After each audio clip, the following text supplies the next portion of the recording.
羅馬書咧14章17到18節咧，我哋都好熟噶啦，到第4次睇到呢段經文啦。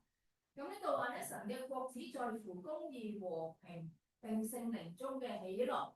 在這幾樣事上服侍基督的，就為神所喜悅。活喺聖靈嘅公義和平喜樂之中，點解就係對神嘅一種服侍咧？呢種服侍點解神又會咁喜悅咧？馬太福音6章9節話：我哋嘅神係我們在天上嘅父，神係我哋嘅天父，所以佢對我哋有一個點樣嘅心腸咧？佢對我哋有一個為父嘅心腸，所以咧，我哋能夠稱神做天父咧，係好幸福嘅。神係用一個為父嘅心腸嚟對待我哋。神對我哋有一個為父嘅心腸，所以哥羅西書1章13節，佢就做咗件咩事咧？嗰度話佢救我哋脫離黑暗嘅權勢，將我哋遷到他愛子嘅國裏。神愛我哋，所以佢做咗呢兩類嘅事。咩事咧？就係救我哋脫離黑暗嘅權勢。黑暗嘅權勢喺詩篇90篇點講咧？以色列人活喺黑暗嘅權勢當中，個結果就係所經歷過不過係勞苦愁煩，轉眼成空。神將我哋遷到愛子嘅國，神唔想我哋勞苦愁煩，轉眼成空，於是將我哋遷到去愛子嘅國裏。喺愛子嘅國又會點咧？神嘅國在乎公義、和平、喜樂，喜樂即係快快樂樂。各位弟兄姊妹，進入咗神嘅國，我哋知道咧，要知道咧，我哋要活得快快樂樂。神想我哋活得快快樂樂，神見到我哋活得快快樂樂，神就點啊？神就好開心，神就好喜悅。所以我哋能夠活得快快樂樂，呢個就係對神嘅服侍。各位弟兄姊妹，你活得快唔快樂啊？總係有啲事會令我哋唔快樂嘅，不過我哋就要好快從嗰啲事出翻嚟咯，出翻嚟繼續活得快快樂樂，繼續俾神見到你活得快快樂樂，佢可以好心意。真係有㗎咧，嗰首詩歌咧，好係咁樣唱嘅。佢話盡快將乜嘢拋棄啊？憂愁眼睛、憂愁面孔、憂愁內心拋棄吧。今日咧，我哋有冇呢啲係憂愁眼睛、憂愁面孔、憂愁內心咧？就話係做人好艱難喺呢個世界，好多困難啊！你唔會有，你會冇呢啲憂愁嘅嘢咧？我哋記住，我哋已經進入咗愛子嘅國。喺愛子嘅國有嘅係乜嘢啊？叫做愛子咯，有佢咪就係愛咯，就係用佢所有嘅愛嚟愛我哋所有嘅困難，仲會唔會係困難咧？只要你能夠接受神嘅愛，所有嘅困難就唔會再。所以即係話有咁多困難呢個世界嚇，我哋都可以有個保護盾嘅喎嚇。呢個保護盾就係神嘅愛啦。所以我哋咧係要將呢啲憂愁眼睛、憂愁面孔、憂愁內心拋回到，找回咩啊？你嘅微笑嘴巴。我哋弟兄姊妹多啲笑，笑係咩咧？笑係一種宣告嘅，宣告咩啊？宣告我喺愛子嘅國。宣告咩啊？宣告呢個世界縱然有咁多嘅勞苦受煩，但係我喺愛子嘅國裏邊，我唔需要受煩。搞回微笑嘴巴，活得快快樂樂。保羅就教我哋要活喺呢個嘅公義、和平、喜樂之中。咩係公義咧？公義即係啱位，啱位。公義係正確，正確咪即係啱位咯。公義即係啱位。啲嘢啱位啦，咁就會點啊？自然有和平噶啦，公義就有和平啦。啲嘢啱位就會和諧啦，所以你同你隔離嗰個啱位咧就會點啊？就會和諧咯。和諧就係唔啱位咯，啲嘢唔啱位咯。即係俾人惡待咁就唔啱位咯，咁你就同佢唔和諧咯，咁樣啲嘢啱位就會和諧啦。和諧就會點啊？和諧即係和平，和平即係唔安。平安喜樂，平安喜樂，有平安就會有喜樂啦。所以公義、和平、喜樂係一個種出一個。你栽種公義，你就會收穫，收穫到和平就會喜樂。所以活得快快樂樂，我哋就要學識種公義。做人要學識點去種公義，而唔係我想點做就點做，我想點做就點做。點解人會咁慘咧？點解人會咁苦咧？皆因就係我想點做咪點做咯，用埋晒啲荊棘蒺嚟，結果收咩啊？收荊棘蒺，收荊棘蒺嚟嗰陣，咁你咪痛苦咯。要活得快樂，就要栽種公義，用公義去經營我哋同神、同自己、同人、同世界嘅關係。呢個係好緊要㗎。用咩嚟經營啊？由得佢自生自滅咯。有好多人咁講，結咗婚之後咧就由得佢自生自滅咯。咁結婚之前咧就好去相處咯。咁所以啲婚姻好快就死㗎啦。咁你要唔係由得佢，亦都唔係亂咁去做。啊，咁我就成日黐住佢咯，掹住佢咯，唔俾佢走開咯。但你冇自由得佢透到你，咁佢就死俾你睇咯。咁一學係死。所以我哋經營同神、同自己、同人、同世界關係係要用公義去經營。你用公義去經營，你就會有好嘅結果啦。栽種公義，我哋就要知道乜嘢係公義。如果唔係咧，我哋就會種錯嘢啦。自意都以為公義，結果就亦都係種出個痛苦啦。詩篇19篇第9節。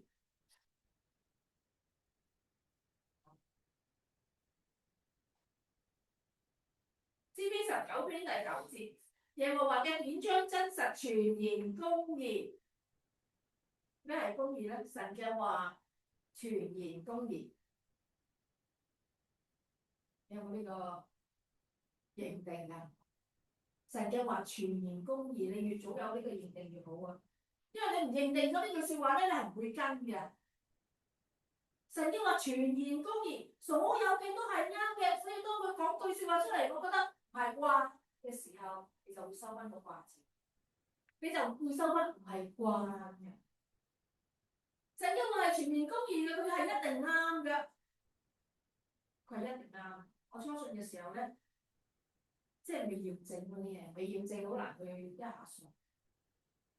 咁自己就想咁做嗰陣啊，係我要咁做㗎，咁我就梗係話，跟住將做自己嘅做法啦。不過我個人個好處嘅，我雖然都會未必聽人哋知頂，但係我會驗證翻。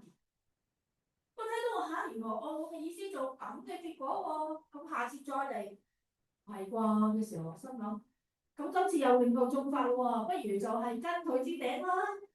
咁跟佢支頂之後就發覺，咦，有好結果喎。咁慢慢我就識啦。當我嘅睇法同神嘅睇法唔一樣嘅時候，神嘅話全然公義，佢一定係啱。佢叫我做嘅嘢一定係對嘅。所以詩篇119篇105節嗰個點話咧？你嘅話係我腳前嘅燈，係我路上嘅光。神嘅話係燈係光，呢個係已經肯定㗎啦。我哋點樣去攞呢個燈同光咧？是我的，是我腳前的燈，是我路上的光，係我嘅，即係咩啊？我咪照做。所以做信徒咧，基本功係咩啊？一入門你就要認定到呢件事，神嘅話係全然公義，佢講嘅一定係啱，佢叫你做嘅嘢一定係冇錯，所以你就會跟啦，用公義嚟到去經營我哋嘅關係，同神、同自己、同人、同世界嘅關係，所以我哋就要用神嘅話去經營，神話點咪點咯，係嘛？呢個世界就係邊個行先啊？叻嗰個行先咯。兩夫婦都係咁講噶啦。我叻過佢會，我梗係我行先啦，係咪啊？但係聖經唔肯講喎。聖經話邊個行先啊？咁丈夫行先喎，咁你叻過佢你都冇用㗎，因為聖經講咗啦嘛。聖經講緊邊個行先啊？丈夫行先啊嘛。咁所以就點啊？咪跟咯。佢話丈夫行先，咁你咪俾你嘅丈夫行先咯。咁慢慢你就發覺咧，真係唔啱。俾呢個丈夫咧行先咧，佢問一路會長大。有一次咧，我睇 Facebook 咧，見到一個姊妹話咧，我而家湊緊3個仔，其中一個係我老公話：你千祈唔好講啊，你個老公係女仔。我俾佢老公唔會大㗎啦，喂湊仔啫嘛，湊仔啫，係咪啊？嗰啲係你嘅仔，呢個係你丈夫嚟㗎，佢係你個頭嚟㗎嘛，你點解湊住佢咧？溝兒真係啱位，用神嘅話去經營我哋嘅關係就會啱。好似父母同兒女咁樣嘅關係，又點去經營咧？佢呢度冇嘢佢嘅氣咯，咩叫冇嘢佢嘅？咩嘢？即係唔好詆毀佢。阿子陽成日講咧，可以將唔中人詆毀佢，即係可以話佢唔啱，但係可以詆毀佢。你話有分別咩？有分別㗎。即係點樣叫做詆毀佢咧？你又自私啦，你又咩啦咁樣，咁呢啲叫詆毀咯，你啊嘛，你自私。咁要唔詆毀佢就要點講啊？自私唔好㗎，咁你冇將個擠個理字入去嘛？咁就話俾你聽件事啫嘛。自私唔好㗎，唔好自私啊咁樣。所以我哋跟住神嘅話去種，就會種出和諧。所以要和好，要同呢個世界和好，同人和好，同自己和好，同神和好，就要點啊？做嘢要啱位。點啱位啊？跟住聖經去做。聖經叫你點去做，你就點去做，唔好自己亂咁做。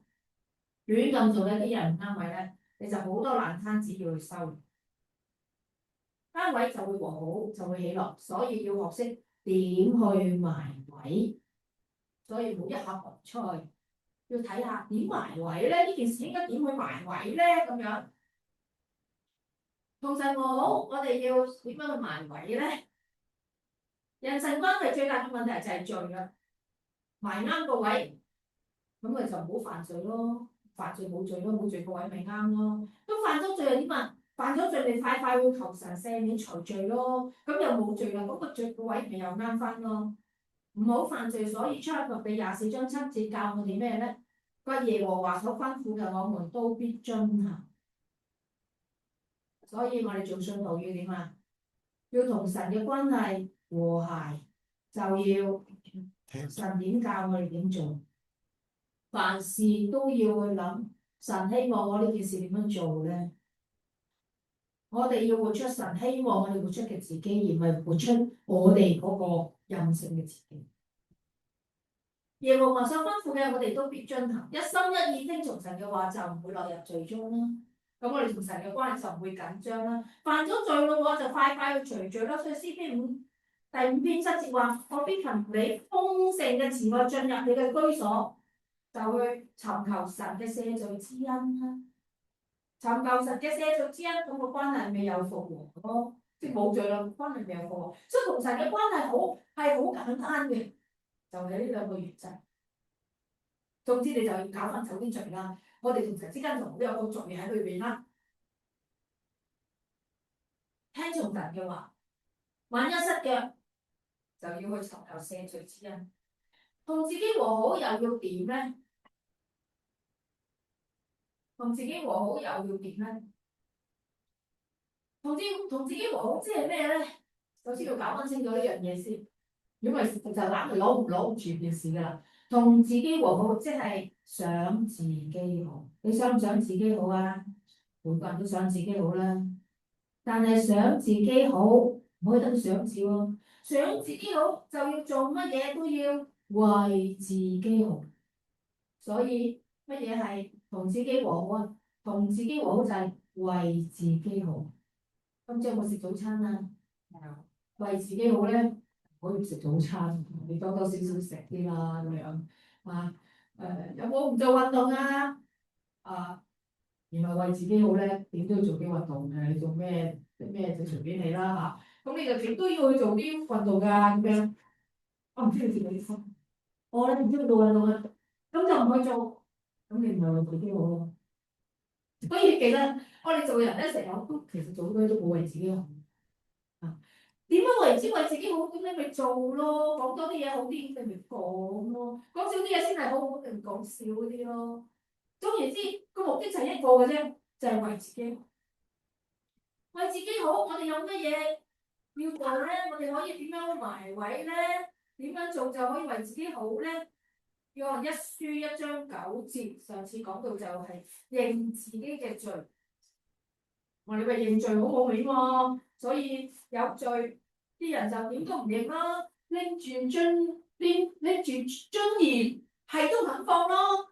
個尊嚴啊，認罪就冇得尊嚴啊嘛，所以就係都拎住尊嚴係都唔肯放。認罪冇面喎，對自己真係好咩？我哋好多時咧俾個表面嘅嘢咧阻礙咗我哋，阻礙咗我哋咩咧？阻礙咗我哋都發作。其實原來嗰度有寶藏嘅，認自己嘅罪係有寶藏，不過我哋就話喺認罪好冇面喎，所以最唔中意係咩啊？接觸呢個基督教嘅時候最唔中意係咩？你有冇啊？我當年就係最唔中意成日話我係個罪人咯，叫佢認罪咯，我最唔中意咁樣啦。咁就係俾嗰個表面欺騙咗，以為認罪就係咩咧？認罪就係冇面咯，所以咪死都唔會認咯。原來咧認罪係一個寶嚟㗎，認罪咧對自己好啊，有咩好啊？以賽亞書53章第6節，我們都如羊走迷，各人偏行己路。所羅門話：有邊個唔犯罪㗎？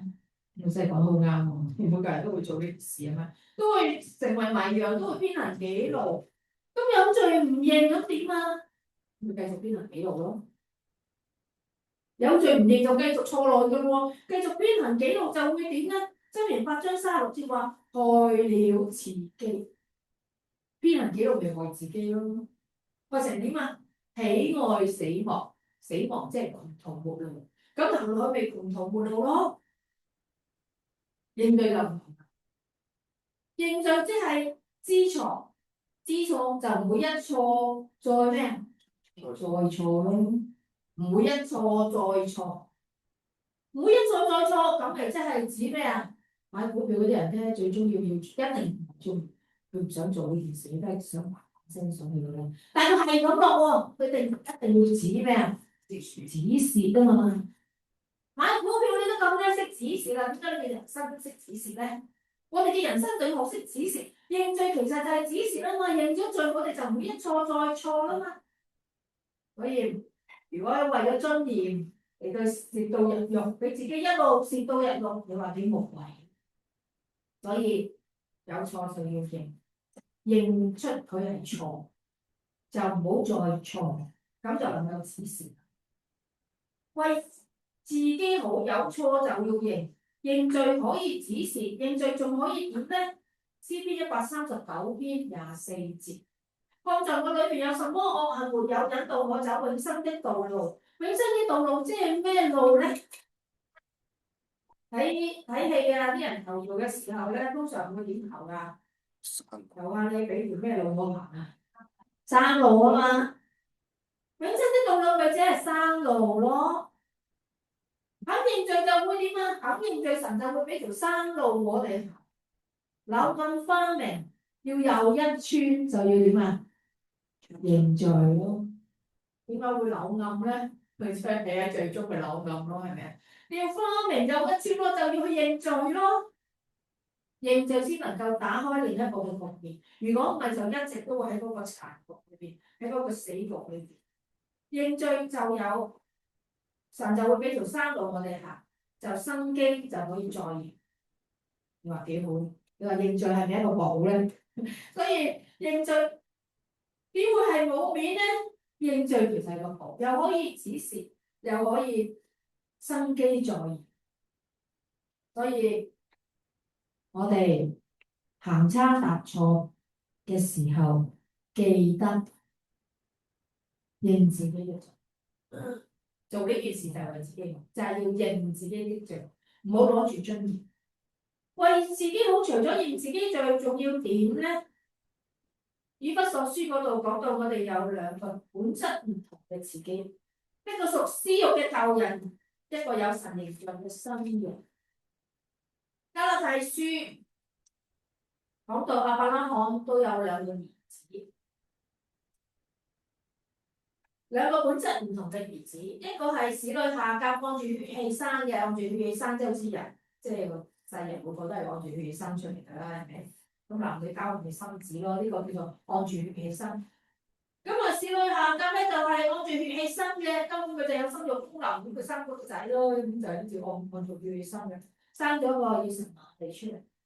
4章24節，下監生子咧係生子為奴啊！我話佢係亞伯拉罕個仔喎，點會為奴啊咁樣？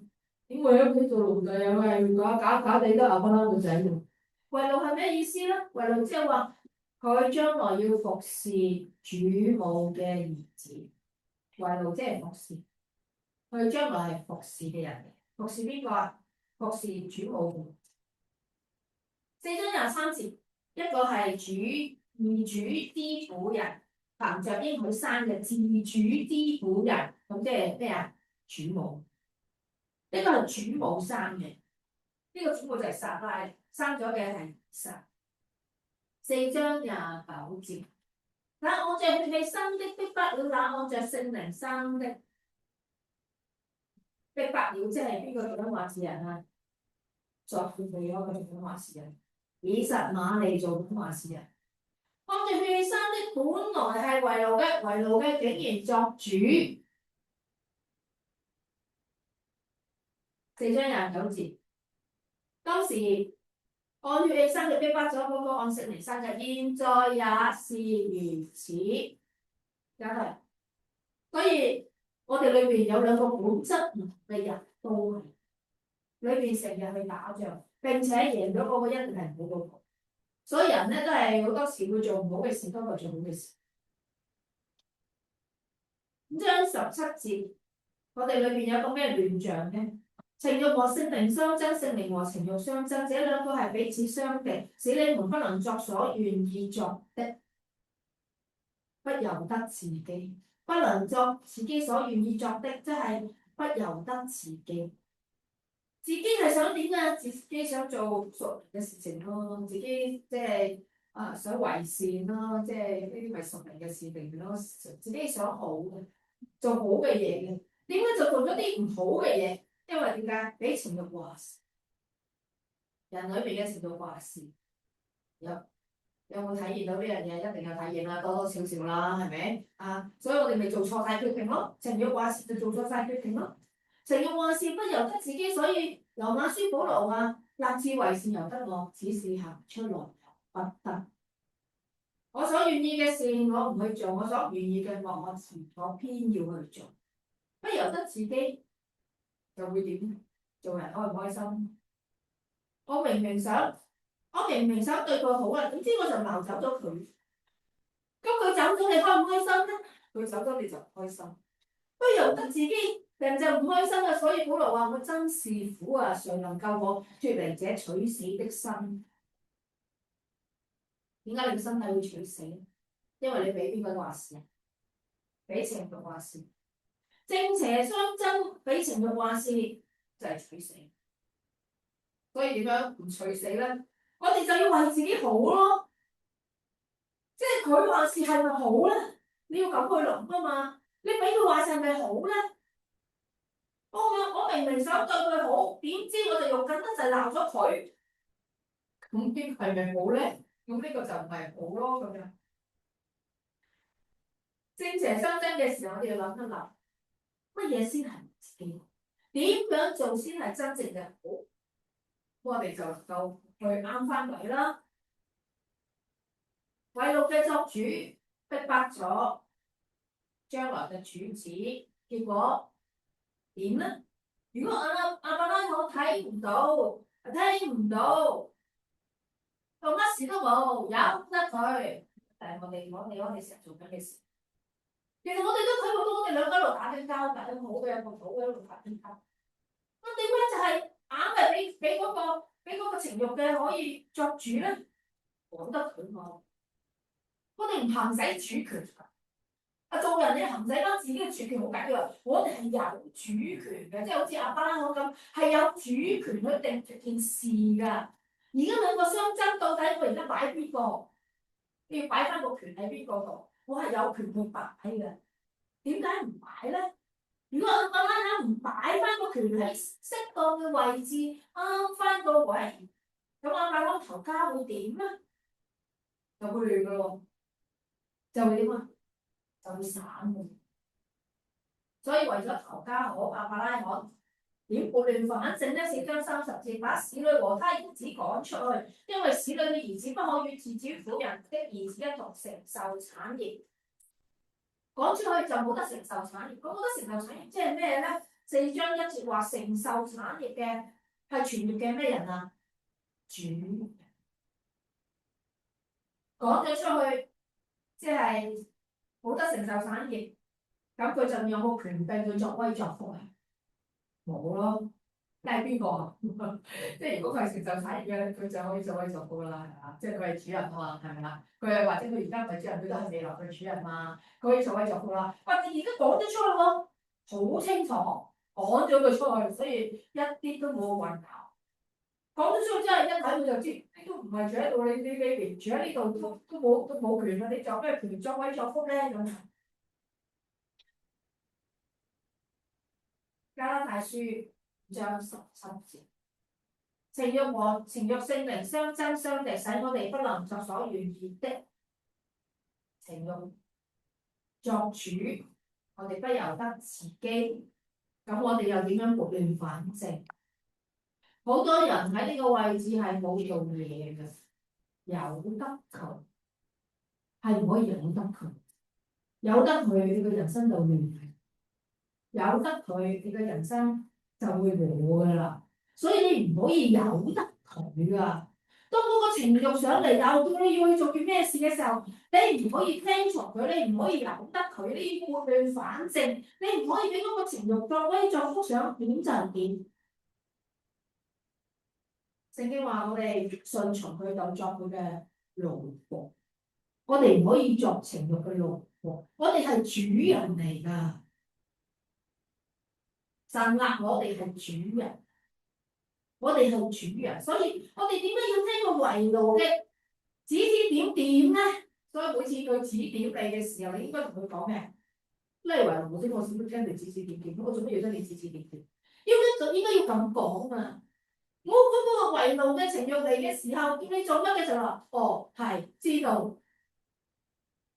點解我哋要咁樣咧？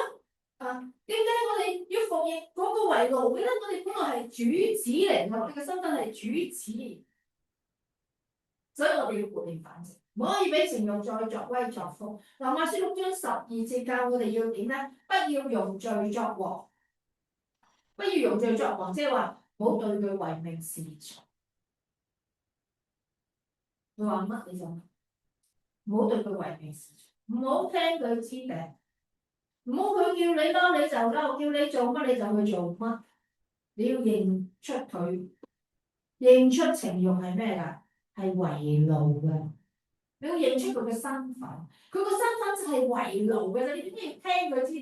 你點解要聽個奴隸支笛？你係主子嚟㗎，主子聽個奴隸支笛，有冇搞錯？真係好亂㗎！呢個亂象真係好亂㗎。但係呢個亂象就係出現喺我哋生命之中，我哋冇搞清楚，你淨係知道情慾啦、性靈啦、打交啦，我哋冇知道佢背後嘅身份。佢背後嘅身份，亞伯拉罕嘅故事講得好清楚啦。情慾係為奴，我先係主子，所以我係唔需要聽佢講。所以我哋聽佢講咧，我係咪啊？主子聽奴隸同為奴講嘅係咪真係傻嘅咧？加拉太書話：當順着聖靈而行，就不放縱肉體的情慾。情慾叫我哋面黑，聖靈叫我哋笑。明嘛？順着聖靈行，咁你咪去笑咯。你塊面就笑得嚟就黑唔到面㗎啦，係嘛？你只要笑就黑。不要用罪作王，順着聖靈而行，道理係好簡單嘅，冇簡單。好簡單咯，知唔知就係要壓住佢咯，冇聽佢設定壓住佢咯，就係咁咯，壓住佢咯。道理好簡單，點解又唔係人人都去做咧？因為唔係人人都去做咧，嗱呢啲真係要學到咯。認自己嘅罪難係因為要放低尊嚴，創造肉體嘅情慾又難喺邊咧？亞伯拉罕將以實瑪利講出去，其實都冇咁容易嘅。創世記21章11節話，亞伯拉罕因佢嘅兒子嘅緣故，揀乜嘢？憂愁，憂愁，因為以實瑪利都係亞伯拉罕所愛嘅，將一個自己所愛嘅講出去，點會唔憂愁？你愛佢。以弗所書2章3節話，私欲係肉體和心中所喜好嘅。原來私欲都係我哋愛嘅，我哋邊絕愛佢啊？我哋肉體同我哋嘅心好愛佢，好愛。所以我哋就會點啊？我哋就唔捨得壓制佢咯，我哋就唔捨得唔捨得嚟到壓制佢，唔捨得趕佢走。不放縱肉體嘅情慾，咁即係要捨去自己嘅愛，捨去自己嘅所愛。大家有冇捨棄過自己嘅所愛啊？即係好難嘅。我買衫咧，我唔係好準嘅買得。有時咧，我買咗啲衫翻嚟咧，我一次都冇着過，跟住舊咗要還，係買得唔係好長。我覺得佢好靚，但係我唔知點用佢。啲人支持佢啊！即係我買衫就係佢好靚。我諗到佢冇關係嘅事，真係就買唔準。咁有啲衫咧就買得準，因為我就好中意佢，好中意佢咧，我就會成日着住佢。你知啦，成日着住就會好容易咩啊？好容易舊咯，好容易舊咧，就舊到要抌嘅時候咧，裏面就會好唔捨得，再留多年咧，再着多兩次啦嚇，你再着多下啦咁樣。嗱，即係你如果有啲嘢愛咧，你係好難將佢捨棄嘅。即係話係一件衫咁簡單，都係有啲困難嘅。而家係將個仔嚟捨棄喎，將自己心裏面所喜愛嘅嚟去捨棄喎。點解啲人3餐都仲係去食咧？係咁食咧，大飲大食啦，因為喜愛嘛。食嘢好享受啊，食嘢真係好享受。即係啲食物如果做得美味，真係即係做得美味啦，都係好少地方真係做得美味，所以有時佢自己去做。啲嘢好食，真係好好食㗎，咁所以3高都要會點啊？食埋今餐先啦，我哋就會咁樣啊嘛，因為唔捨得食咯，好好食啊，好中意食啊，我唔捨得唔食啊咁樣，將自己所喜愛嘅捨棄，唔係一件容易嘅事。點解亞伯拉罕又會做得到嘅？所以呢啲咧真係我哋讀聖經要真係睇入去啊！點解佢又會做得到咧？點解佢會做唔到咧？跟住佢又點解會做得到咧？佢點解會做得到啊？創世記21章12節，神同亞伯拉罕講：從以撒生的才要稱為你的後裔。而家有2個仔，咁呢個仔先係你的後裔咧？呢度講你的後裔係指咩咧？係指繼承神俾亞伯拉罕嘅約，因為神同亞伯拉罕立咗約，立咗一個好偉大嘅約。佢將來會有好，即係佢將來嘅願景係非常好嘅啊！有個非常好嘅願景。咁邊個會繼承呢個約啊？就係呢個以撒。從以撒生嘅才要稱為你嘅後裔。亞伯拉罕嘅約。神俾亞伯拉罕嘅約係由以撒嚟繼承，所以以撒係亞伯拉罕嘅指望。搞清楚乜嘢係自己嘅指望。亞伯拉罕搞清楚我2個仔，但我真正嘅指望係神。而家呢一個以實瑪利咧又喧賓奪主，所以佢又毅然做咗個決定咧，係咩咧？就將佢趕出。立定屬靈嗰個趕出屬血氣，指望定指望2個相爭，你點樣可以將票投俾屬靈嗰個咧？就係要睇到指望。如果我睇到指望，就邊個主導件事啊？就咪自己心中所喜好嘅主導嘅件事咯。所以人就係咁樣啊嘛。點解成日唔差立錯啊？就2個相爭，跟住。心中有一個主導緊嘅，係咩啊？自己亦講話我中意咩？我中意食嗰個咯，咁咪行啲食嗰邊。咁咁而家要有另一種嘅主導力啊嘛，呢個主導力係咩？指望，指望。亞伯拉罕睇到以撒係佢嘅指望，所以佢投咗佢張票俾以撒，將呢個屬血氣嘅趕走。路加福音3章38節話亞當係神嘅兒子，人係神嘅兒子，人嘅起頭係神嘅兒子，人嘅起始係神嘅兒子。但約福音8章34節，耶穌話犯罪嘅就係罪嘅奴僕，正邪相爭，放縱肉體嘅情慾，人就會由兒子變成罪嘅奴僕。呢個選擇係幾大？神嘅兒子變成罪嘅奴僕，所以人類就係咁樣咯，由神嘅兒子變成罪嘅奴僕，指定指望。我哋有咩指望可以唔去放縱肉體嘅情慾咧？加拉太書4章到7嗰度話咩咧？從此以後，你不是奴僕，乃是兒子了。人類咧，本來係兒子，亞當係兒子，跟住咧人類咧就係放縱情慾，跟住就係變成咗罪嘅奴僕。而家因為福音嘅緣故，我哋可以唔再係奴僕，我哋可以變翻兒子。我哋係兒子了，所以神將兒子嘅靈、兒子嘅名分俾我哋。有兒子嘅靈，有兒子嘅名分，即係證明我哋係咩？我哋係兒子，呢個係一個證明嘅。證明我哋就係兒子，因為我有兒子嘅靈，我有兒子嘅名分。咁既為兒子就點咧？就靠着神為後嗣，為後嗣就會點咧？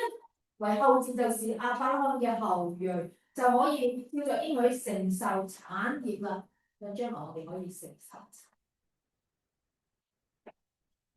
所以以弗所書嗰度話咩咧？佢嘅恩召有何等嘅指望？佢喺聖徒中得嘅基業係何等？中得嘅基業有何等豐盛嘅榮？呢個係我哋嘅前，呢個係我哋嘅前途。你話我有冇前途啊？你有啊！你一信咗主，你就有前途啊！你知唔知啊？我哋嘅前途幾咁光明啊！一信咗主，我哋就有個光明嘅前途啦！我哋係兒子啊，將來承受產業啊！